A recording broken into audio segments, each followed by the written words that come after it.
మన్యం జిల్లా కురుపూరు నియోజకవర్గంలో గిరిజన బాలికలను పరామర్శించడానికి వెళ్ళినటువంటి గిరిజన సంక్షేమ శాఖ మంత్రి గుమ్మడి సంజయ్ రాణి గారు ఒక విషయం చెప్పడం జరిగింది. ప్రధానంగా మురుగుదొడ్ల వలన వ్యాధులు వస్తున్నాయని చెప్పి చెప్పడం జరిగింది.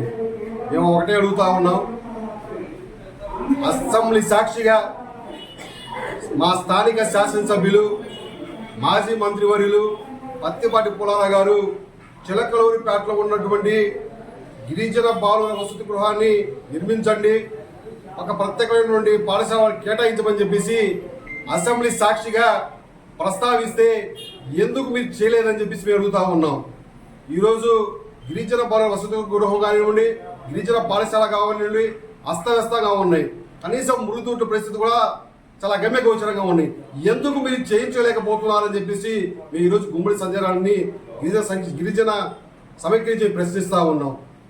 అదేవిధంగా పల్నాడు జిల్లాలో ఉన్నటువంటి కొన్ని గిరిజన గురుకుల పాఠశాలలో వసతి గృహాలు లేక, అలాగే వాళ్ళకి ప్రధానంగా ఏఎన్ఎంలని నియమించకపోగా, మౌలిక వసతులు కల్పించకపోగా అనేక ఇబ్బందులు ఎదుర్కొంటున్నారు. కాబట్టి ఈ రాష్ట్రంలో ఉన్నటువంటి గిరిజన గురుకుల పాఠశాలలు కానివ్వండి, గిరిజన వసతి గృహాలు కానివ్వండి అన్ని తక్షణమే సందర్శించి తగిన సౌకర్యాలు కల్పించాలని చెప్పేసి మీ గిరిజన సమైక్య నుంచి తెలియజేస్తా ఉన్నాం. ఆ విధంగా కనుక మీరు చేయలేకపోతే తక్షణమే రాజీనామా చేయాలని చెప్పేసి మీ గిరిజన సమైక్య నుంచి డిమాండ్ చేస్తా ఉన్నాం.